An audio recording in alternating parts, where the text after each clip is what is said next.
Welcome to True nine news. Duttaluru మండలం నరవాడ గ్రామంలో ఉపాధి హామీ పనుల్లో భారీ అవకతవకలు జరిగినట్లు గ్రామస్తులు జిల్లా కలెక్టర్కు ఫిర్యాదు చేశారు. జిల్లా కలెక్టర్ ఆదేశాల మేరకు ఎన్ఆర్జీఎస్ విజిలెన్స్ అధికారిని విజయలక్ష్మి గ్రామంలో విచారణ చేపట్టారు. ఈ సందర్భంగా ఆమె మాట్లాడుతూ నరవాడ గ్రామంలో ఉపాధి హామీ పనుల్లో భారీ అవకతవకలు జరిగినట్లు సాఫ్ట్వేర్ ఇంజనీర్లు, ఉద్యోగస్తులు, ఊర్లో లేని వారికి మాస్టర్లు వేసి ప్రజలు సొమ్మును దుర్వినియోగం చేస్తున్నారని ఆరోపణలు వచ్చాయని, అందుకు విచారణ చేపట్టగా కొంతమంది ఊర్లోనే ఉన్నారని చెప్పడం, వారు ఊర్లో లేరని కొంతమంది చెప్పడం లాంటివి జరిగాయని పూర్తి విచారణ చేసి కలెక్టర్కు నివేదిక అందిస్తామని తెలిపారు. దుత్తలూరు మండలంలో మొదటి నుండి భారీ అవినీతి ఉపాధి హామీ పనుల్లో జరుగుతున్న చర్యలు మాత్రం శూన్యమని, తగిన ఆధారాలు ఉన్న అధికారులు స్పందించడం లేదని పలువురు ఆవేదన వ్యక్తం చేశారు. ఊర్లో ఉన్నవారిని పని కల్పించకుండా ఎక్కడో ఉన్నవారికి మాస్టర్లు వేసి ఉపాధి హామీ నిధులు స్వాహా చేస్తున్నారని పలు ఆరోపణలు విచారణ సందర్భంగా గ్రామంలో రెండుగా విడిపోయి ప్రజలు ఒకరి మీద ఒకరు ఆరోపణలు చేసుకుంటూ అధికారుల ముందే ఘర్షణకు దిగడం కోసం మెరుపు ఉపాధి హామీ సిబ్బంది దుత్తలూరు మండలంలో అక్రమాలకు పాల్పడుతున్న మాట వాస్తవమేనని, రాజకీయ అండదండలతో బెదిరింపులకు సైతం దిగుతున్నారని తగు విచారణ జరిపి జిల్లా స్థాయి అధికారులు న్యాయం చేయాలని కోరుతున్నారు. నర్రవాడ మేట్ ఏం పేరు? ఎంతమంది ఉంటారు నీ దగ్గర వేసీకర్స్? మీ కింద ఎంతమంది ఉన్నారు? 70 పైన ఉంటాం మేడం. 70 అందరి పేర్లు తెలుసు నీకు? 70 మంది పేర్లు నువ్వు మేస్త్రి కదా, నీకు తెలియాలి కదా? తెలుసు. నీకు ఎంతమంది ఉన్నారు? మాకు 48 మంది ఉన్నారు. 48 మంది అందరి పేర్లు తెలుసు. ఇంకెవరున్నారు మేట్? నీ పేరేంటి? నువ్వు ఏ ఏరియాకి మేట్? ఉదేర్పాలెం. అది ఎక్కడ? నరవాడ పంచాయతీ. ఓకే. దానిలో ఎంతమంది పని చేస్తారు?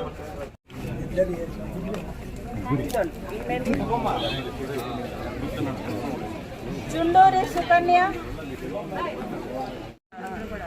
పచ్చవ వెంగమ్మ వచ్చారు.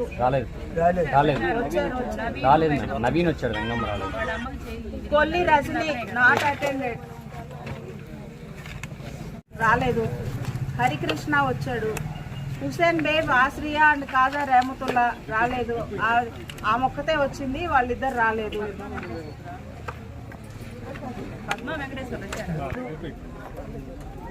రిపీట్ అసలు రాలేదు కదా. ఆదమ్మ ఇది కూడా రిపీట్, ఆమె రాలేదు. సుబ్బరాయుడు రాలేదు. విజయలక్ష్మి, ధనాల విజయలక్ష్మి పేరు రిపీట్ అయింది కానీ ఆమె రాలేదు. ధనాల విజయలక్ష్మి రాలేదు.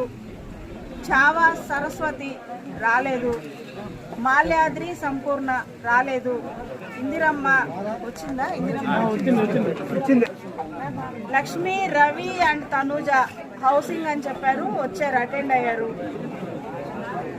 అక్కడ ఎవరో మాట్లాడుతున్నారు కొంచెం.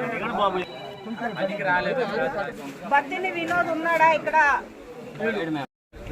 బాలచెన్నయ్య అనే ఆయన మీకు ఎవరికన్నా తెలుసా? నేను ఉపాధి హామీ పనిచేశాడా? మీ గ్రూపుల్లో ఎవరి గ్రూపుల్లో ఉన్నా తెలిస్తే చెప్పండి, చెయ్యెత్తి చెప్పండి.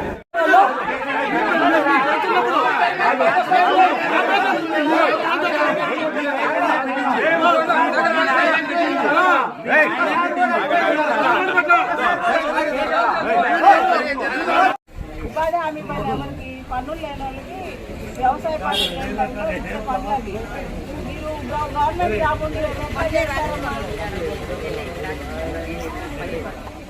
నువ్వేం చేస్తావు? నువ్వు వెళ్తున్నావు. మీ హస్బెండ్ నరవాడ గ్రామ పంచాయతీ దుత్తలూరు మండలానికి సంబంధించి కలెక్టర్ గారికి గ్రీవెన్స్ పిటిషన్ ఇవ్వడం జరిగిందండి పీజీఆర్ఎస్ ద్వారా. శ్రీ తిరువీధి శ్రీనివాసులు గారు ఈ గ్రామంలో ఉపాధి హామీ పనుల్లో అవకతవకలు జరుగుతూ ఉన్నాయి. ఊర్లో లేని వాళ్ళకి మాస్టర్స్ వేస్తూ ఉన్నారు. అట్లాగే పని చేయని వాళ్ళకి, నాట్ ఓన్లీ ఊర్లో లేని వాళ్ళు, ఈ ఊర్లో ఉండి కూడా పనికి వెళ్ళని వాళ్ళకి కూడా మాస్టర్స్ వేసి ఉపాధి నిధులు దుర్వినియోగం అవుతూ ఉన్నాయి. దీనిపైన ఎంక్వైరీ చేసి రిపోర్ట్ చేసిన వాళ్ళపైన యాక్షన్ కలెక్టర్ గారికి అర్జీ ఇవ్వడం జరిగిందండి. దానికి సంబంధించి నేను ఎన్ఆర్ఈజిఎస్కి సంబంధించి జిల్లా విజిలెన్స్ అధికారి, నా పేరు విజయలక్ష్మి, ఎంక్వైరీకి రావడం జరిగింది ఈరోజు. సో మేము ఇప్పుడు ర్యాండమ్గా వాళ్ళు కంప్లైంట్లో పెట్టిన 60 మందిని ఇక్కడ విచారించడం జరిగింది. అలాగే గ్రామస్తులతో కూడా మాట్లాడడం జరిగింది. సో ఈ గ్రామంలో చూస్తే కొంత కంప్లైంట్లో చెప్పినట్లుగా కొంతమంది సాఫ్ట్వేర్ ఎంప్లాయీస్ కూడా ఇక్కడ ఉపాధి హామీ పనిలో మాస్టర్స్ వేస్తున్నారు అనేది కంప్లైంట్. సో మేము అబ్జర్వ్ చేసింది కూడా ఒకళ్ళిద్దరు ఇక్కడ అందుబాటులో లేరు, ఊళ్ళోనే ఉంటారని చెప్తున్నారు కానీ అందుబాటులో లేరు. బట్ ఇక్కడికి వచ్చిన వాళ్ళందరూ కూడా మేము పనికి వెళ్తున్నాము, మ్యాక్సిమం పనికి వెళ్తున్నాము, మా డబ్బులు మాకే పడుతున్నాయి అని చెప్తున్నారు. మేము చేసింది ఏంటంటే వాళ్ళు చెప్పిన దాన్ని బట్టి వాళ్ళ యొక్క సంతకాలు వేలిముద్రలు తీసుకున్నాము. ఎందుకంటే రేపు మస్టర్స్లో వాళ్ళు పనికి వెళ్ళినప్పుడు మస్టర్లో ఏవైతే సంతకాలు చేస్తారో వాటితో వీటిని క్రాస్ చెక్ చేసుకుంటాము. అట్లాగే ఆన్లైన్లో కూడా వీళ్ళు ఎన్ని రోజులు పనిచేశారు, ఎంత అమౌంట్ అనేది వీళ్ళు విత్డ్రా చేశారు అనేది కూడా క్రాస్ చెక్ చేసుకొని సమూలంగా ఎంక్వైరీ చేసి కలెక్టర్ గారికి రిపోర్ట్ అనేది ఇవ్వడం జరుగుతుంది.